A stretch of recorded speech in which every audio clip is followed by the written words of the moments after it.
Bonjour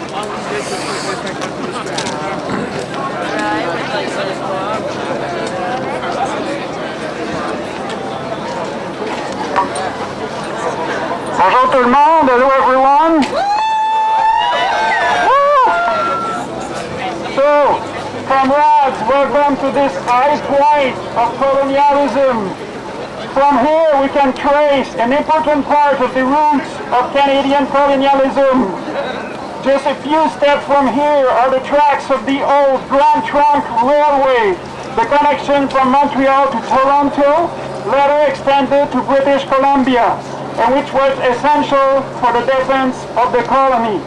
And by defense, of course, we mean defending the white settlers against indigenous people, ferrying across the country both police and army to crush anyone who opposed the system, whether it was the Métis and Louis Riel in the West in 1885, or the Union in Winnipeg in 1919.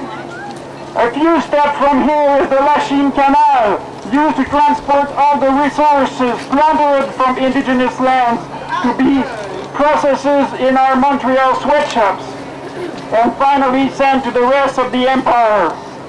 The sweatshops may have moved, most of them anyway, but the canal was replaced by the St. Lawrence Seaway, dug in the middle of the Canyon-Cayaga, a reserve of Kanawagi.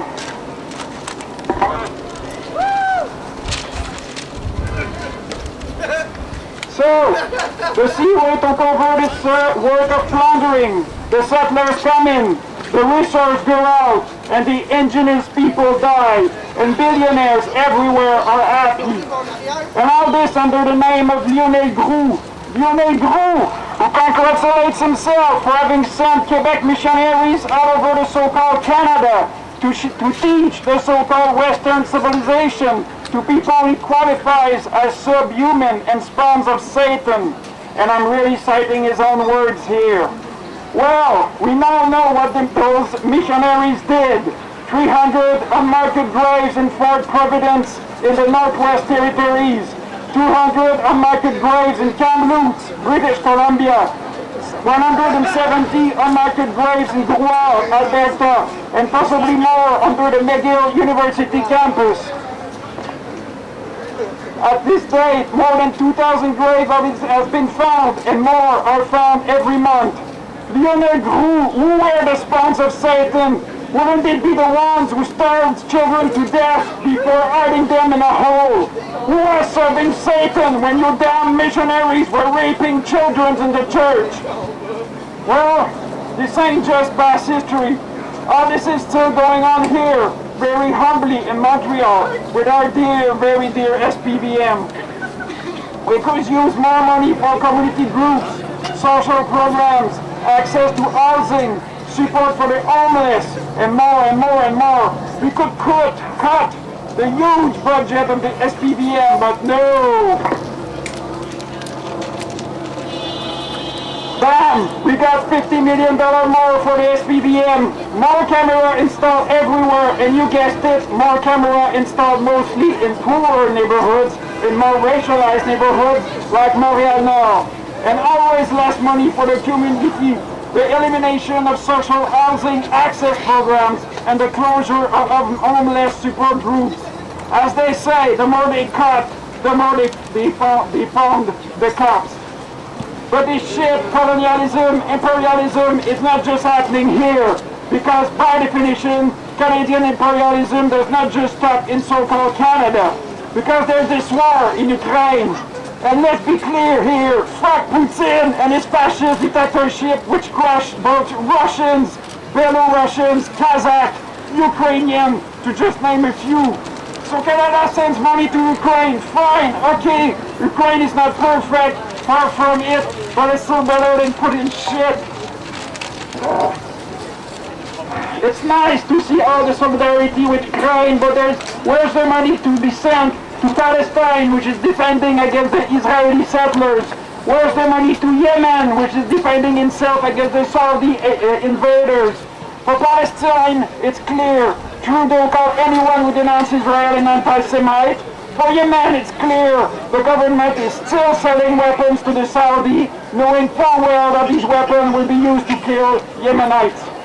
And it's also clear for the Wet'suwet'en, the Canyon Keaga, the Odenoshinoshi, the government has no problem sending millions of dollars to the RCMP to invade the territory whenever it suits them. The government's message is painfully clear. Killing white children is wrong. Killing non-white children in Palestine, Yemen, or on indigenous reserve is fine. If there's one constant in our so-called Western civilization, is that there's always money in killing non-white people.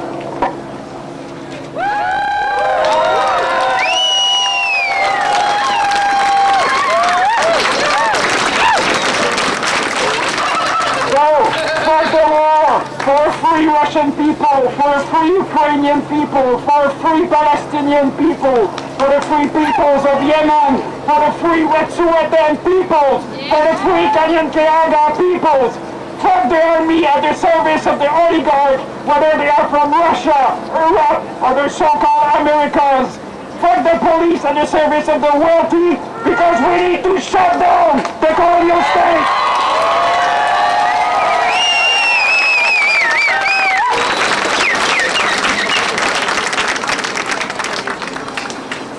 The same shit in French.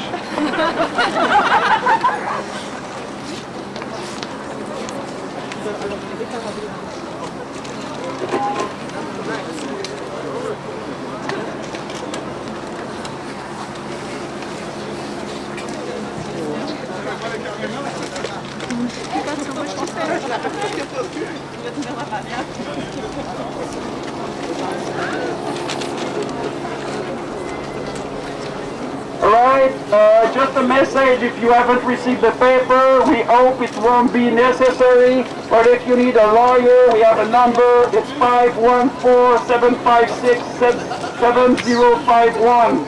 It's 514-756-7051.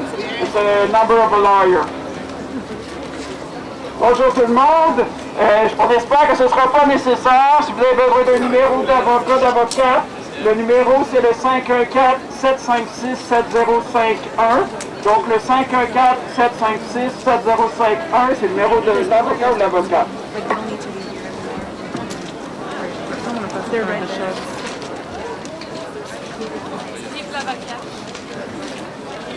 Bon, on commence. En français.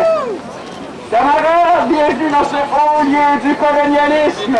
Ici, on peut retracer une partie importante des racines de ce colonialisme au soi-disant Canada. On trouve à quelques pas d'ici les voies ferrées de l'ancien Grand Trunk Railway, la connexion de Montréal à Toronto, étendue par la suite jusqu'en Colombie-Britannique et qui était essentielle à la défense du territoire.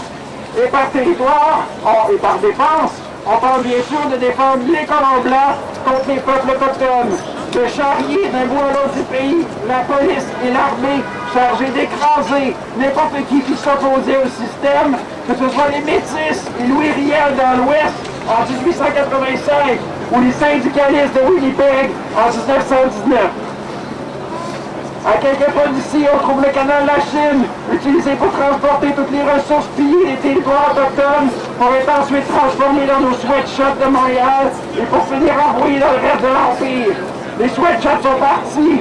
En majorité, le canal a été remplacé par la voie maritime Saint-Laurent, creusée au milieu de la réserve Canyon-Keaga de Kanawagi. La voie maritime, donc, a repris ce travail de pillage. Les colons entrent, les ressources sortent, les autochtones meurent, et les milliardaires, partout, sont contents. Et tout ça sous le nom de Lionel Groulx. Lionel Groulx qui se félicite d'avoir envoyé des missionnaires québécois à la grandeur du soi-disant Canada pour enseigner la soi-disant civilisation occidentale à des peuples qu'il qualifie de sous-femmes, de sous-hommes, de suppôts de Satan. Et là, je le cite littéralement. Eh bien, on sait maintenant ce que ces missionnaires ont fait. 300 tombes non marquées à Kamloops, en Colombie-Britannique, 170 tombes non marquées à Groix, en Alberta, 300 tombes non marquées à Fort-Providence, dans les territoires du Nord-Ouest, et peut-être encore d'autres, sous le campus de l'Université McGill. Plus de 2000 tombes trouvées en date d'aujourd'hui, et on en trouve de nouvelles à chaque mois. Lionel Gros, c'était qui les suppositeurs? Ce serait pas les seuls qui ont fait crever des enfants de faim avant de les cacher dans un trou. Lionel Gros qui servait Satan quand les hostiles missionnaires violaient un enfant en cachette en arrière de la chaîne. Bon, tout ça se poursuit toujours bien ici, bien librement à Montréal, avec notre très cher SPVM. Ça prend plus d'argent pour les groupes communautaires, les programmes sociaux, l'accès au logement, le soutien aux sans-abri. On pourrait couper dans l'immense budget de l'hostie d'SPVM, mais non! 50 millions de plus pour l'SPVM, plus de caméras partout, et vous l'aurez deviné, plus de caméras installées dans les quartiers les plus pauvres, les plus racisés, comme Montréal-Nord.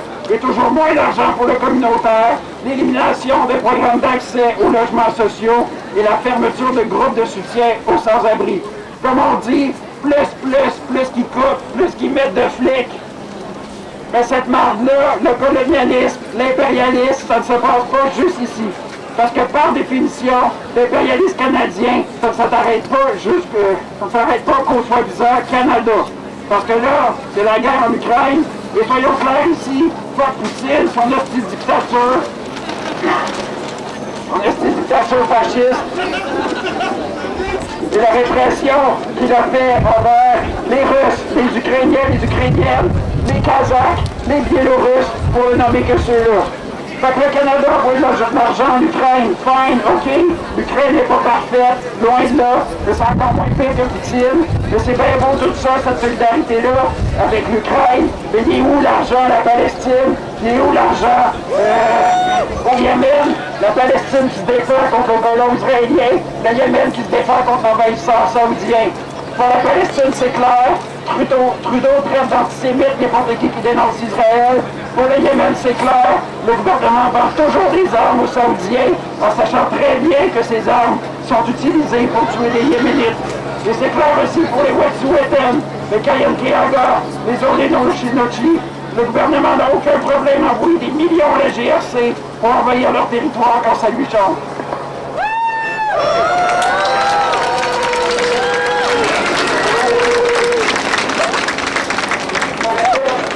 Le gouvernement est tristement clair, tuer des enfants blancs, c'est pas bien. Tuer des enfants non blancs en Palestine, au Yémen, dans les réserves autochtones, c'est bien correct. S'il y a une constante dans notre soi-disant civilisation occidentale, c'est qu'il y a toujours de l'argent pour tuer des personnes non blanches. Fait que pas que la guerre, pour le peuple russe libre, pour le peuple ukrainien libre, pour le peuple palestinien libre, pour les peuples du Yémen libre, pour les Wet'suwet'en libres, pour les Kayenkiaga libres.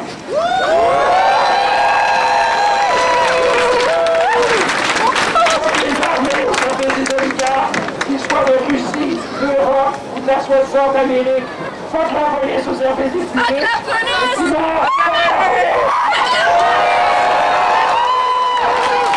Parce que la police, c'est comme un Christ.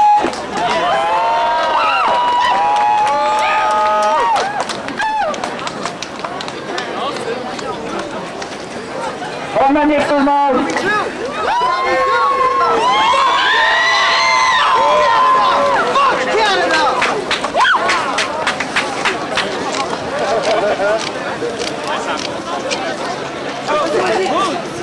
Ouais, fuck le Canada quand même! Fuck Canada! Fuck Trudeau! Justin Trudeau!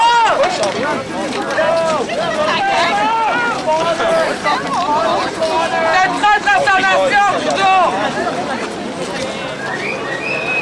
Non, ça va exploser. Non, ça va exploser.